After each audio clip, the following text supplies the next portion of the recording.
Hello to everyone who's joining us so far. We're going to start this in about 2 minutes to let people join. People are still entering the room. In the meantime, while we get started, first of all, let me make myself visible so I'm not a random voice on the internet. Please tell us where you're joining us from. I'm sitting here at the Central Library in downtown Vancouver. I'd love to know where you are sitting today. So please, in the chat, you can just let us know where you're joining us from. Wow, San Antonio, Texas. Incredible. Vancouver, born in Bogota. Awesome. So yeah, please let us know where you're joining us from. And just one quick reminder on the chat, from Edmonton with Chilean roots, East Vancouver, Chile, Stratford, Ontario, born in Mexico City, just like me. Burnaby, awesome. So just one quick note on the chat. Please remember to change your settings so that you're messaging panelists and attendees. So it'd be nice for us all to read what you're writing. And so if you, by default, unfortunately, Zoom makes it so that you're sending your messages only to the panelists. So the rest of people on this event can't see what you're saying. So if you can take a second to press that blue button on the chat box. The blue button should say panelists and attendees if you want everyone else to see what you write. So take a second now to change that. Hola. From Fairview, Vancouver, 286, so-called Edmonton, downtown Vancouver, Kitsilano, wonderful, Burnaby, this is great. So we're gonna wait one more minute and then we're gonna start. Toronto, San Antonio, Victoria, from Burnaby, Emma, mucho gusto. Great to see all of you here. Thank you for joining on a beautiful sunny day in Vancouver. So I know that it's quite the sacrifice to spend a lunchtime indoors when we have so very few days of sunshine. So thank you all who are doing that and spending the day with us, spending your lunchtime with us. So we're gonna get started now. And we're gonna take off this slideshow for now. And there we go. Buenas tardes, bienvenidos. Soy el jefe de programación cultural de la Biblioteca Pública de Vancouver. Hello everyone and welcome. My name is Jorge Amigo and I'm the head of cultural programming for the Vancouver Public Library, and I'm going to be your host for today. Now my colleague Candy is also working on this event and they'll be in the background making sure that everything runs smoothly, so please take a second to say hi to Candy in the chat.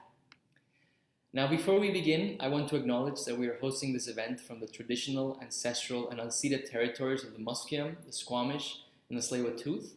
And I really want to encourage all of you to read and understand the history of this land and the people who have taken care of it for thousands of years and what it means for you to be here. Now, if you're joining us from another part of the country, as I know many of you are, there's a great resource that we'll share in the chat right now so you can learn about the land where you live. And also, I know that land acknowledgements are just a tiny step towards the work of reconciliation. So we're also going to share a link to a resource called 150 Acts of Reconciliation that we can all start on today. One of my favorite ones in that list that I want to mention is there's a free online course that the University of Alberta offers online. It's called Indigenous Canada. You can sign up anytime, it's free. So we're going to share the link to the chat. I know that Dan Levy from Schitt's Creek has made a lot of noise about this course. He apparently loved it. So do like Dan Levy and join that course. So a quick note about the chat settings, as I was saying earlier. If you have questions about technology or the series, or you can't hear, or it's a question that is really about like the dynamics of how your Zoom environment is working, send it only to the panelists and then we'll reply to you directly. But if you have a comment about the content, about the conversation, and you want everyone else to read it, or you have a question, then select panelists and attendees. It's a little blue button in the chat. So just make sure you're sending your messages to the right person or the right audience. Now, I'm thrilled to be here today because this is the second event of a series of 5 events exploring issues of identity and belonging for Latin Americans. This series is called Racism's Latin American Identity, and it's a collaboration between the library and the Vancouver Latin American Cultural Center, or VLAC. So I'm excited to introduce Lily Vieira de Carvalho, the Executive Director of VLAC, who will tell you more about the series and will introduce today's presenters. Lily, please join me on stage. Thank you for the introduction, Jorge. Hello, everyone. Boa tarde para os brasileiros, buenas tardes. And thank you so much for joining us on the second event of our series. I couldn't be more excited about this lineup of 5 events exploring Latin American identity. Yesterday was amazing. You can see it, yesterday's event on our Facebook page. And we also will have the events up on YouTube in a few days. We hope to have you again in the upcoming programs. It's going to go through May 21st. So we have events on Wednesday, Thursday, and Friday next week. VLAC is a nonprofit organization with a mandate to share a deeper understanding of Latin American arts and cultures. Our goal is to establish the first cultural center for Latin American arts in Canada, right here in Vancouver. If you want to know more about our organization, please visit our website, where you can also subscribe to our newsletter. Candy will add that link to the chat. We are very thankful for this partnership with the VPL. I would also like to thank the funders of this event, the government of British Columbia and Canadian Heritage. And naturally, VLAC's staff and volunteers who worked very hard to bring the series to you. Today's event is being captured in graphic recording by Adriana Contreras. The drawings will be available on VLAC's social media channels in a few days. You can see more of Adriana's work on her Instagram account, which will also be on the chat. Also, the video recording of this event will be captioned and available on VLAC's YouTube channel in a few days. So you'll have many chances to review this or to share in the coming days if you'd like. For the folks watching us from Facebook today, we have Angela there paying attention, and she will relay any questions that you have from the Facebook to the panelists here and to the moderator.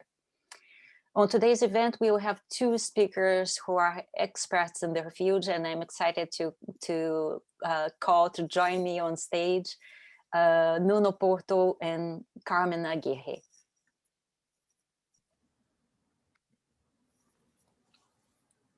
Hi, Carmen. Hi, Nuno. Hola. Hola. So Nuno Porto is an anthropologist and museum curator. He taught for 20 years at the University of Coimbra, Portugal, where he got his PhD. He then joined the Museum of Anthropology here at UBC, where he is the curator for Africa and South America. He has published extensively on colonial culture based on the case of the Diamonds Company of Angola, and has developed the website to preserve and make accessible the archival materials of the company. That link will be on the chat.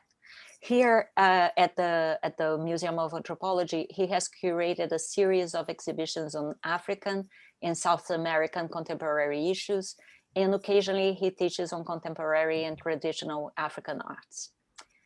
Carmen Aguirre is a well-known figure here in Vancouver to Latin Americans. She is an award-winning theater artist and author who has written and co-written over 25 plays in the #1 international bestseller, Something Fierce, Memoirs of a Revolutionary Daughter, and its best-selling sequel, Mexican Hooker #1, and My Other Role Since the Revolution. She's a core artist at the Electric Company Theater. So the format today will be simple. Each of them will give a presentation, and then at the end, we'll open the floor to your questions. And so if, as you listen, if you have a great question that you would like to ask, please share using the Q&A button, or you can also add it to the chat. People on Facebook, as you know, just add your question there, and we'll make the panelists get your question.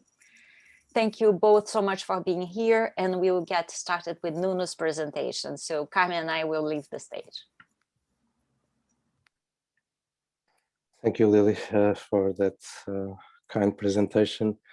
I'd like to let you know that I'm joining you from the city of Richmond, and that's unceded territory of the Kwantlen, Tsawasan, and Musqueam people. And I stand in alliance with these groups in their aspirations. And in fact, today I'm going to talk to you about a few objects. I'm going to share my screen.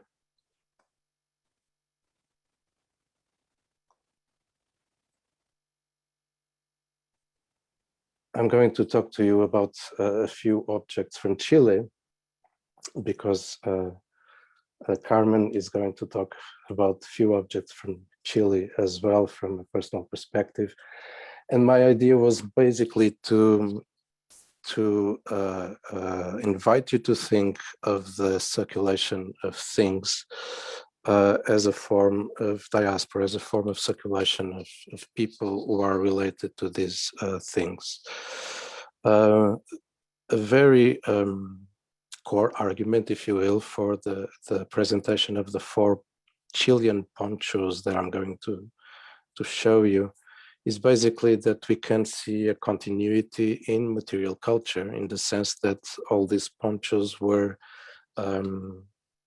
testify for the continuation of a form of women's knowledge in the weaving of the ponchos, in the designs, and in their making. But this continuity in the material culture, in fact, disguises, if you will, a diversification of their material systems. I mean to say by this that the ponchos that we have in the museum collections, these 4 ones, spread from 2019. That's the last donation. This is the one we are sharing on screen right now, and 1927. That's the foundation of the collections of the museum. And while the material culture of the ponchos is very similar, the material system, the relationships via which they came to the museum are very different. And by this very simple exercise, I wanted to invite you to think of the possibility that what we usually look at as being museum collections are in fact not about so much or exclusively about the objects, but they are in fact about people who made these objects, people who eventually offered these objects to someone else, people who collected them or acquired them. And obviously this also relates, as I hope to make explicit at some point, this relates to the changing nature of international relations and the relations, especially since we are here in Vancouver, of the relations between North and South in the Americas. So this first photograph is actually a photograph that I took, which explains why it's not a fantastic photograph. When we have donors offering things to the museum, we usually initially collect them in photographic format so that then it's processed by the museum bureaucracy, namely a committee that decides whether or not we'll accept this in the collections. And what is interesting about this poncho from Chile, a Mapuche poncho, is that it was acquired as a souvenir in 1960. The donor, as I said, donated this item to the museum in 2019, but he was working in Chile in the 60s, and he was working in Chile as a mining engineer, which points to a very specific form of relation between North and South, which has to do with the extractivist industries. But it so happens that this donor was very interested in the local cultures, and he was able to create a small and very significant collections of such objects. So, as you'll see, it's not very different, or it's relatable, if you prefer the word, with the other ponchos, because of course these are also ponchos from Chile. The difference is that this initial one is a souvenir from a person, while this one, which was donated to the museum also 2 years ago, was in fact acquired here in Canada, in Ottawa. The donor is an expert in textiles, and she spends her free time documenting and learning about textiles from all over the world. She travels very frequently, or traveled very frequently before the pandemic. And she collected this absolutely beautiful poncho, mind you, in Ottawa. So this was for her a merchandise. It was for sale at the store. She acquired it, she preserved it, she cleaned it, and in the end of a trajectory, because this was acquired in the 1980s in Ottawa, it was donated to the Museum of Anthropology. So we have passed from one item, which is a souvenir, to an item which is a merchandise part at the store. Which brings us to a third example, which is different from the two others before, which is also in the collections of the museum. It integrated the collections of the museum in the 1980s, and this one was a belonging. This was donated to the museum by someone who used this poncho, who brought it with him from Chile, and then at some point decided that its duration, the life of the object, should be secured by being given to the museum collections. So as a belonging from someone who comes from South America, there's a story here of migration. There's a story here again relates to this difficult asymmetrical relationships between North and South of the Americas. And it brings a quality to the object which, in spite of being exactly the same techniques, the same materials, the same forms of weaving, designs which are very relatable to one another, this gives a different quality to the object. And my last example is very interesting in two directions. One is that this poncho, unlike all the others, it's very old. It's from it's in the museum collections since 1927. It belonged to a collector from Vancouver who was called Frank Burnett. It was the collector whose collection as a donation to UBC became the foundational collection of the Museum of Anthropology. So in 1927, this poncho and about 3,000 something other objects were offered to UBC, and they were stored as they would in the library of UBC until the collections were changed to the new building of the Museum of Anthropology in 1976. Frank Burnett was an English who came to Canada in search of a better life. He fared quite well in agriculture and cattle exploitation in Alberta. Then he moved to Vancouver, where he became a real estate tycoon, sort of a familiar story. And when he was in his 40s, he was diagnosed a lung problem, and he was advised by his doctors to go south every winter. And so he would spend spring and summer in Vancouver, and then he would leave to warmer shores, and he equipped the schooner. He would go down by the coast to South America, and then he would catch the stream to Papua New Guinea, to the South Pacific Islands, where most of his collections were made. But while he was navigating and while he was stopping at ports in South America, he would also acquire some objects. And this poncho comes to us as a sign of a travel, as just a stoppage in a maritime chart, and becomes a sort of a first witness of Mapuche existence in the north. So I'm going to conclude here and pass it to Carmen, just with the idea that please visit. All these collections are available to be visited online. The Museum of Anthropology is, of course, open. You just have to be prepared to obey to the timetable of visits. And I would invite you to look to objects that are familiar to you and eventually help us document these really important collections that relate Vancouver to South America. Thank you very much.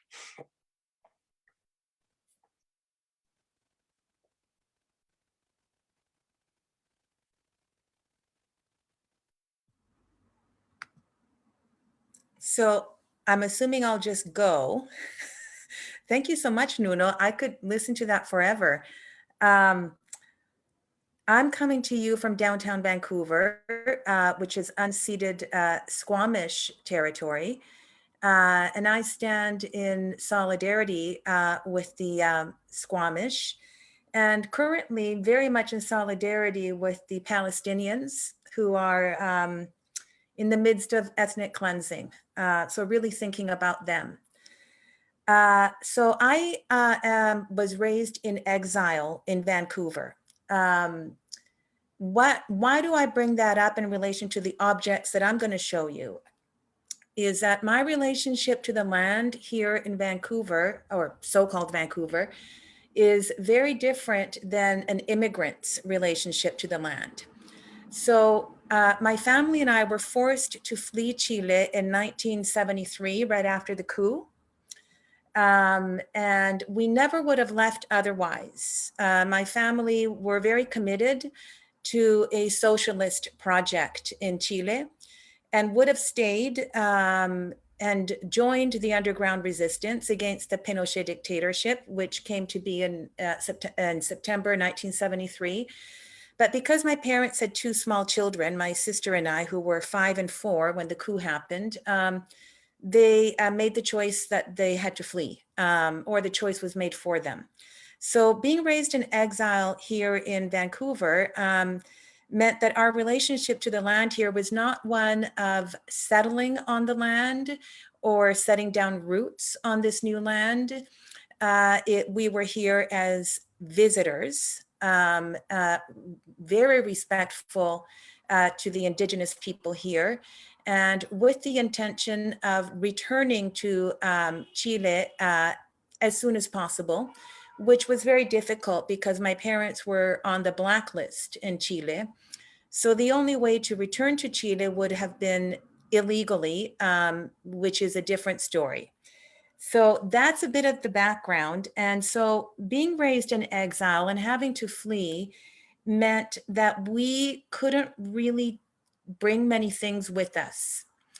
And however, it's super interesting to note that because we had to flee and we could bring very few things with us, one of the things that my parents brought, which is in my possession, and my house is a museum, it really is this. You won't be able to see much of it. It's a blanket. It's actually Diaguita from the Valle de Elqui. It's about 55 years old, or it's at least 55 years old. My father's ancestral land is in the Valle de Elqui, which is 500 kilometers north of Santiago. My father is mixed, like myself, like I'm kind of the typical Chilean mestiza. Diaguita with Basque. The Basques are the ones that went through there centuries ago. So anyway, this blanket is hand woven by Diaguita women in Cochihuas, which is community in the Valle de Elqui, where my father grew up and where that's his ancestral land. And my mother and father, okay, I'm trying to not give away, like not trying to embarrass my family. So I'm kind of like censoring myself as I go. Okay, my mother and father got together in 1965. They met at the Pedagogical University in Santiago.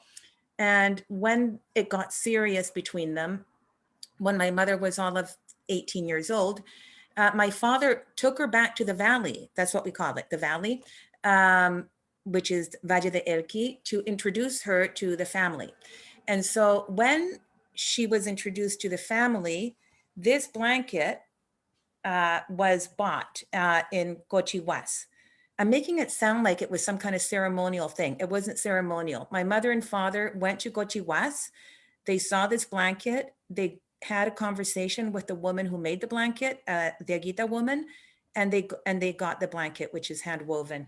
And so it's been in our family here in Vancouver, like basically when we fled Chile, we fled with this blanket, which is heavy and big. So it was a very big deal. So me being raised in exile, I have a very strong connection to many of these objects that continue to live in my home because it was for me, it meant Chile and the return to Chile. In 1975, my grandparents, my maternal grandparents came to visit us because we couldn't go to Chile because of the blacklist. And they brought us blankets. And I think they brought us blankets because they were thinking, Canada, it's cold. We need to give them blankets. And one of the blankets is a Diaguita blanket. And it's the blanket that I still use to this day since 1975. And you can't see anything because it's just too big. But this is the blanket also made by women, Diaguita women. So I guess what I'm trying to say, I want to be super clear. I am not Diaguita. I have Diaguita ancestry for sure, 150%.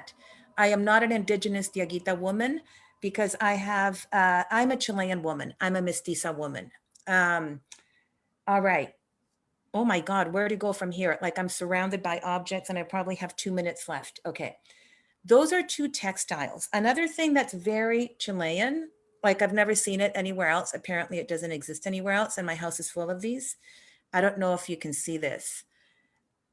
This is a little hat and it's made by women in Chile out of horsehair and they dye it. I don't know how they dye it. Oh, I still have 10 minutes. Okay, thanks, Jorge. These are flowers that are made from horsehair and they're dyed. And they're also made by women. Okay, so I'm going to tell you personal stories connected to both of these objects. Know that I am literally surrounded by dozens of objects. Okay, this little hat came to me when I was a child. It was brought by a Chilean exile in the 1970s to Vancouver. And it was given to me in a ceremonial way. I'll tell you how it was given to me. In 1979, when I was 11 years old, we did go back to South America to join the underground resistance movement against the Pinochet dictatorship. This was a very dangerous thing to do. We ended up running safe houses in Bolivia and then Argentina all through the 80s, where we would hide Chilean resistance members going in and out of Chile. In 1979, I was 11 years old. We're at the airport, and the right before we went to the airport, this little hat was given to me. And it had a little pin so that I pinned it to my chest. And basically I was told, this little hat is for your journey. But I had no idea what journey I was on because I was 11. Wasn't really sure what the hell we were doing until we got there. And I was like, oh shit, we're in the underground. Okay, we're running a safe house in La Paz for resistance members going in and out of Chile. Here's the thing. When we were there, we had to pretend we were not Chilean. It's a very long backstory. So I had to hide this because anybody in Bolivia would have known that this is Chilean because this kind of thing is about as Chilean as you can get. It's horsehair. I don't think you can find it anywhere else. And in Bolivia, people would have known this was Chilean. So I hid it in a little box. And it has stayed with me all these years, and it's on my shrine. When I was 18, I joined the Chilean resistance as a full militant, and I kept this with me. It was kind of like a charm, I suppose. I have many of those in my life, and this is one of them. The flowers I got from a woman who was making them in Santiago, not that long ago, like 6 years ago, because that was the last time I was there. And I was there doing a presentation at the Museum of Memory and Human Rights in Santiago. I was invited there to do 2 staged readings of my plays in translation in Spanish, one called Blue Box and the other one called The Refugee Hotel. It was a very, very kind of full circle moment for me to go back to my city of birth, Santiago, the city that I love the most in the universe. I love it there. And to go back there after having been forced to flee, and to go back there with this invitation to the Museum of Memory and Human Rights, and to actually be able to say, I am Chilean, I was raised in exile, this is me. Okay, speaking of exile and the return, my family returned, like I said, to South America in 1979 to join the underground. My parents were not allowed into Chile. They were on the blacklist, but my sister and I were. So we went back for Christmas, 1979, by ourselves when I was 12 at that point, and my sister was 10. And we arrived in Santiago, and we went to my great-grandmother's house for Christmas Eve. It was all very surreal. And my great-grandmother, Laura, who at that time was 80, so she was born, I don't know exactly what year, but I'm assuming she was born like the year 1900, gave me this for Christmas in 1979. This is also very Chilean, and it's also made by women. It's a basket in the shape of an apple, as you can see. And the thing about being at her house for Christmas, it was, as you can imagine, intense. You know, my sister and I were back. My sister and I had a lot of secrets that we couldn't share with anybody, that we were running a safe house. My grandmother, my great-grandmother also gave me this, which is also super Chilean. It's wood made by women, and it's a miniature tea set. And so I still have that. So my great-grandmother's house was like ultra right-wing. My great-grandmother was not ultra right-wing. My great-grandmother was, let's just say she was not a fascist. But my great aunts who were there at the house, because they all lived together, were fascists. I don't use that word lightly. I use that word very carefully. They were fascists. They funded Pinochet. They were co-founders of a neo-Nazi movement in Chile called Fatherland and Liberty. And this was their house, and it was a mansion, right? And so we had to be very careful, my sister and I, as to what we would say at the table. The other person at the table that evening was my, I don't know what you would call it, I guess my mother's cousin, my mother's first cousin, the great aunt's nephew, who was a very condecorated, high-ranking military man during the dictatorship. And he was at the table with his uniform, with all these condecorations, and very, very moved he was. He was very moved at the table because it was Christmas Eve. And that day, who had he been able to say Merry Christmas to in person and hug and all of this? Pinochet, who he referred to as the savior of the fatherland.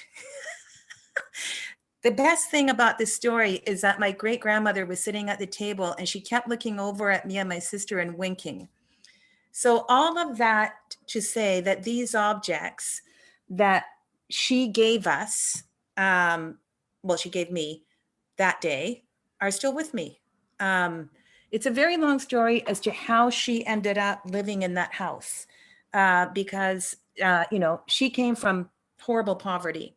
But my great aunts, her daughters, were, unbeknownst to them, bourgeois feminists.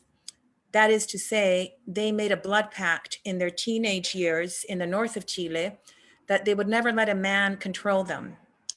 And so they didn't. And so they became smugglers. They moved to Santiago in their teens and they became smugglers of goods from Italy and France. So what they would do is they would cross the Andes Mountains, go to Buenos Aires to the port, and get leather goods and jewelry coming in from France and Italy, bring them into Chile, and then sell them. That's how they started their empire. I think I've gone over time. I've got, okay. Oh shit, okay, take another 10 minutes. I don't even know what to do anymore. I'm gonna show you something that's probably super politically incorrect, but that is the contradiction of life. I have a lot of Mapuche things. And of course I have Mapuche ancestry, but I am not Mapuche.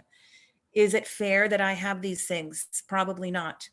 Okay, so I have this purse, which is very similar to the textiles that Nuno showed us.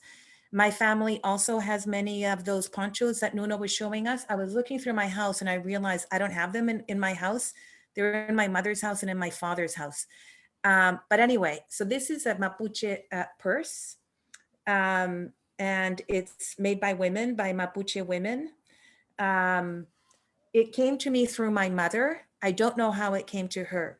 When the coup happened, we were not living in Santiago. We were living in Wallmapu, which is southern Chile, and Mapuche territory.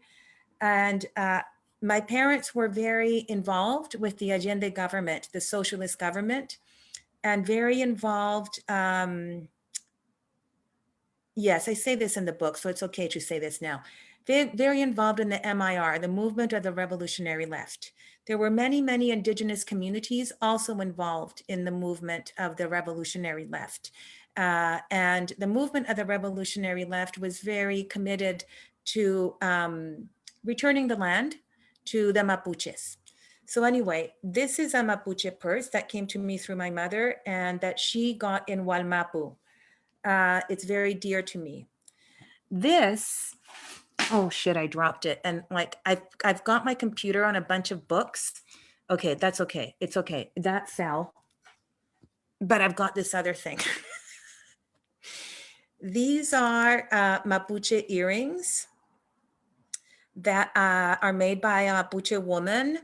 And I got them in Wallmapu. Also in that last trip that I was on there 5 or 6 years ago when I went to the Museum of Memory and Human Rights. So on that trip, I got these earrings, which are very dear to me. And I was saying, I'm probably one of the only people in Canada who has this. And I don't know how I feel about it. I don't know how I feel about it. There is a little bit of shame that I have this, but it's very, very dear to me. This is the Mapuche Pachamama. And I got her in Wallmapu also like 5 or 6 years ago when I was last there. I am going to say things that are probably completely you know, my Mapuche elder. I do have a Mapuche elder. She's in Calgary. I hope she doesn't kill me because I might say all this wrong. But one of the basic qualities or very important qualities of the Mapuche cosmology is tenderness. So what we see here with the Pachamama, the Mapuche Pachamama, is, I don't know if you can see her face. She's very tender, and that's on purpose because that is one of the basic qualities of Mapuche cosmology, tenderness towards oneself, towards Mother Nature, and everything around us is infused with life. That's the cosmology. Okay, so I really could go on here forever. I think I'm going to stop. Oh shit, I'm about to drop something. Okay, this is super, super Chilean. The black, what is this called? Ceramic. It's a ceramic. Okay. I don't know if you can see it. This is only made in Chile by women. It's black ceramics. This is a woman playing a guitar. And I got her the last time I was there. So maybe I'll stop now. I have a million other objects like lapis lazuli, copper, etc. But that's it for now. Carmen, thank you so much for sharing. All these objects are incredible, and I can tell they carry endless stories. I'm going to ask Nuno at this point to join us on stage because there's some really interesting questions from the audience so that the three of us can navigate these. But while we get Nuno warmed up again and we go into the questions, you said something really interesting to me as a Mexican immigrant. You talked about the difference between being an immigrant and being a refugee and or in exile, and how there's obviously a very different experience and emotional charge.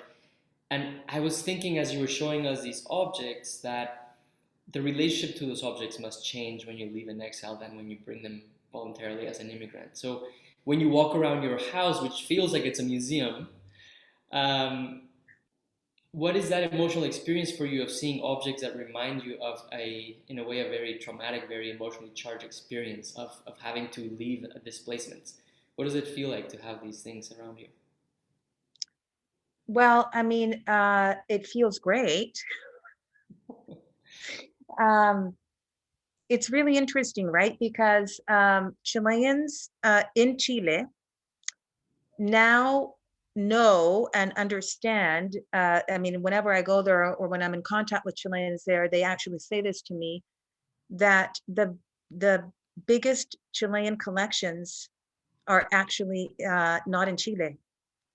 They are in the homes of exiles who had to flee because of the dictatorship.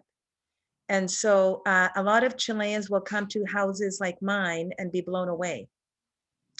Like they'll be like, oh my God, you have things that have not been made in Chile for the last 40 years.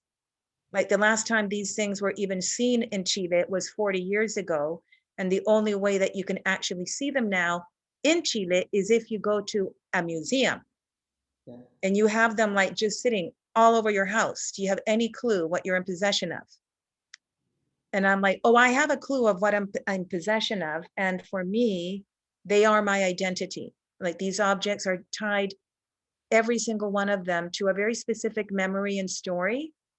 And because my relationship to the land here is not one of growing roots, and my roots are in Chile, these objects are the closest thing that I have, right? To staying connected to that uprootedness that I had to experience when I was a child. That brings me to it's a good segue to a question that someone asked for Nuno.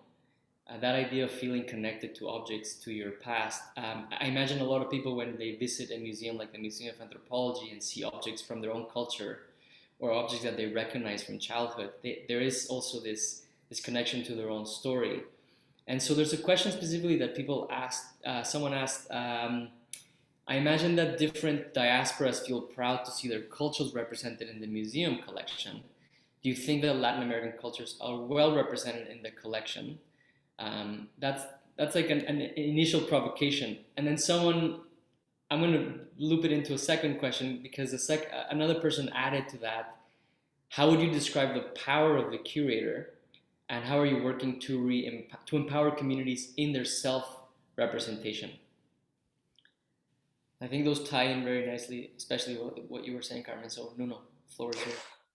Yes, both are very interesting questions, which, well, the first one, I would return it to the, excuse me, to the audience. In fact, the museum collections are online. And one of the, I would say, the continuous, regular work that we do at the museum is to alter, to change, to complete, to densify the information we have on the collections, frequently brought by people who saw them online, and just, they have new information that we can add to it. Whether or not the collection that we now have at the museum is accurate to represent Latin American cultures, I mean, I'm sure it isn't, and I'm sure it is. At some point, it will be a useful collection to talk of social issues in Latin America, which are emergent today. One of the roles that I think anthropology or ethnographic collections have is to recover a history of absences, a history that has been eliminated from, the official histories, because precisely official histories tend to eliminate minorities which eventually are not even demographic minorities, but are treated as such by the production of the nation state.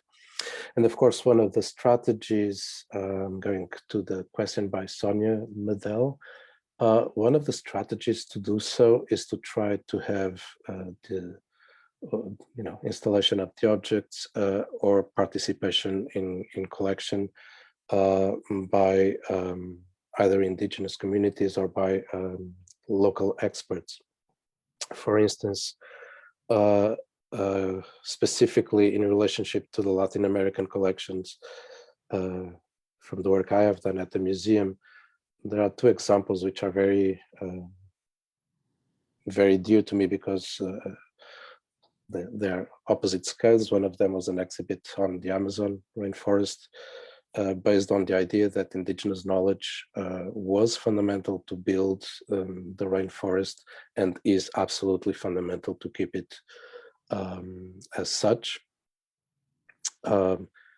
Basically, the Amazon rainforest would not have been produced without indigenous knowledge being put onto it for the past, documented 12,000 years. So, of course, we tend to think of the Amazon here, especially in North America, as the inhabitable last resort. It's not. Forests, the planet is made by humans, and indigenous knowledge of that area is absolutely fundamental and is being under attack for a number of years. That exhibit was interesting because it brought to the forefront the idea and several different ongoing examples of how indigenous knowledge was absolutely necessary to reproduce and to maintain the forest. And that included a relationship with economics, with legislation, with politics, with everything. The exhibit had 240,000 visitors.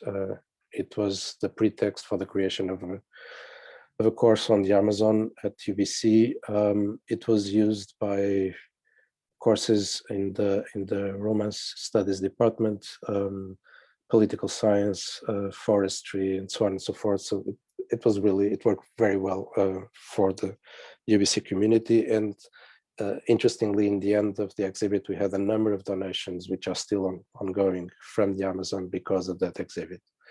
And those are, grassroots donations, people who have worked there, who have collections, and after having visited the museum and the exhibit, they said, well, this is where I want my collection to live after me. And that's great. On the opposite scale, a few years ago, I worked with a Vancouver-based artist. Her name is Cherry Moses, and she does sound architectures. And she had done an installation for, if I'm not mistaken, a festival in Edmonton, which is a conversation between three women from the same family of three different generations.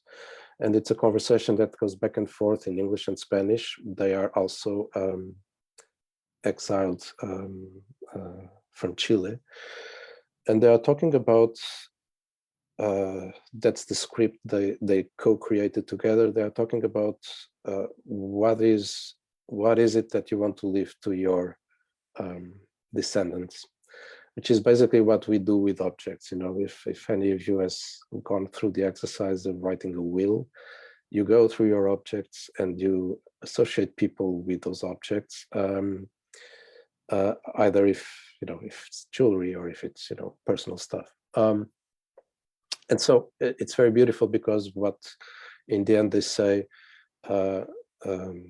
that what is important is to be proud of oneself, to be sure of what one does, to be in agreement, in communion with your own ideals, and to be fair to people, to love each other, to have the awareness that a good life for one person is a good life for everybody, or it isn't, fight for social justice, all those things. And we chose to install this sound architecture with the permanent displays of the Latin America, which is an area of the museum which is called the Multiversity Gallery, which is a concept by Paulo Angula, a Ugandese intellectual who, when he was thinking of the idea of university brought by the British Empire to Uganda, he counterposed the idea of multiversity, not university, precisely by saying that there are many ways of relating to the world, many forms of knowledge, and Western science and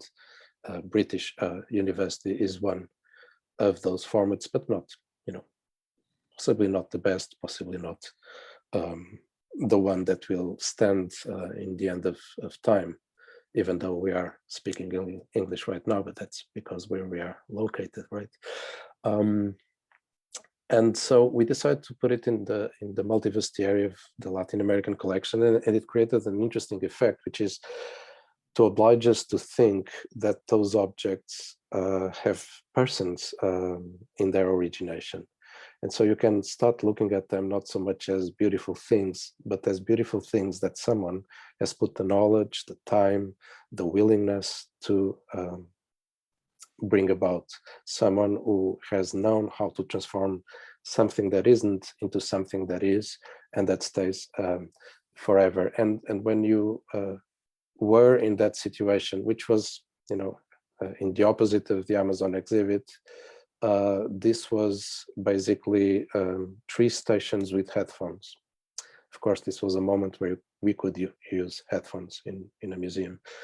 And you sat on a sofa. This was a moment where you could sit on sofas in a museum, and you would watch the South American collections around you within this conversation. And if you didn't know Spanish, you would lose some part of it, as you do in any cultural conversation. It's always, there are losses and gains and so on and so forth. And so I think this kind of exercise, this kind of going back to the question of how can we curatorially change things, is one possible way of eliminating this idea that objects are just visual things.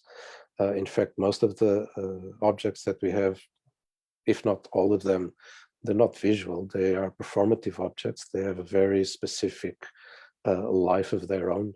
And the reason why they are displayed as they are is because the time we work with at museums is not the time of the durations of our lives. It's the time of many generations. And I'm sure that, well, I'm not sure, but I hope sincerely that the museum collections are there way after I'm dead and gone and forgotten. So there's a number of things and a number of criteria which make us have the objects the way they are. Interestingly, one of the reasons why we have at the museum right now about 50,000 objects is because people also think that way. And we have a number of objects in the museum collections which do not belong to the museum, and any object which is culturally owned by a cultural community from Canada is treated as such. I mean by this, if the object is required to attend the ceremony for some reason, it's our obligation as a museum to bring it to that ceremony, and again to reprocess it, to decontaminate it, to clean it, and to bring it back to the museum so that it can be used, not only for, again, by our generation, but by the next as well. And I think, going back to this, I think that the fact is that museums should be more and more acting in this direction of having this sort of technical capacity to preserve things, but preserving them not for the sake of preservation itself, but for the continuation of the social life of things. And so we welcome very much this go back and forth from communities, because it adds to the object the purpose for what it was made, unless of course it was made to be in a museum case, which is a different aspect. Thank you for that thorough answer for the museum crowd. I want to bring us back. We have only about 5 minutes left, but I want to bring us back to the idea of stories. And because the title of the event was Diaspora Stories, and this notion that these objects carry with them stories themselves. And one of the questions that came up in the chat as well is for Carmen. Were any of the objects a starting point to any of your published work, and did you integrate them into your work? That's a great question. No, but they should be. Like, even I'm looking at what's behind me right now. I don't know if you can see it. There's like a woven bag back there. behind handing, not the purple, not the orange one, that's from the Colombia. Anyway, that one is made out of seaweed, and it's from Chiloé, which is also in Wallmapu. And that came to me through another Chilean exile. And that one, it's decades old. Like, it's decades old. I don't even know how old it is. Anyway, but no, I think it's a good idea to, write something based on these objects. I think that's a great idea.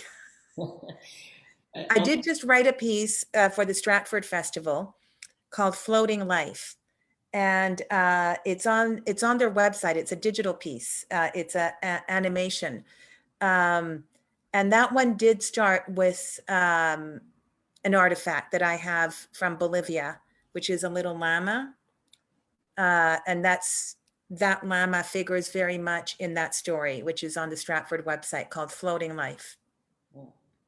So on that note of the stories and integrating them into these narratives, Nuno, it just occurred to me that just to land this, what you were talking about museums and stories in this context of the series, you see objects from all over the world. A lot of the objects that you see speak about movement and migration. And I was wondering if there's anything different, unique about the stories that the objects from Latin America tell. Like, in your experience of seeing the objects that you collect, I know there's a Tree of Life that is a very recent piece in the museum from a Mexican community, and there's a lot of temporary foreign workers coming into Canada right now from my country bringing these objects. Is there some sort of type of story that you're seeing more and more from Latin Americans that is different from your? I mean, I know you're an expert in African art as well, so I'm curious whether there's anything particular that you're seeing currently with Latin American objects and that talks about the current migration. Well, definitely, in the sense that, as you know, most of the collections of the museum are obtained by donations. We don't have, well, we have a dedicated budget line to acquisitions, but it's not what brings us most objects. But the Tree of Life is an interesting example, because what happened with that project is that we had a few trees of life from back in the day, so they are ancient and they are very beautiful examples of how Catholicism has transformed in an almost genocidal way cultures, and there is a response which is not just a response of resistance, but is a response of creativity and of appropriating what is being enforced upon people. So, on the basis of this, we have a terrible history of violence, and in the outcome, we have a sort of inspiring history of recreation. And one of the trees of life that is now on exhibition was actually made at MOA. So it was made with clay from Musqueam land, and that created for the person who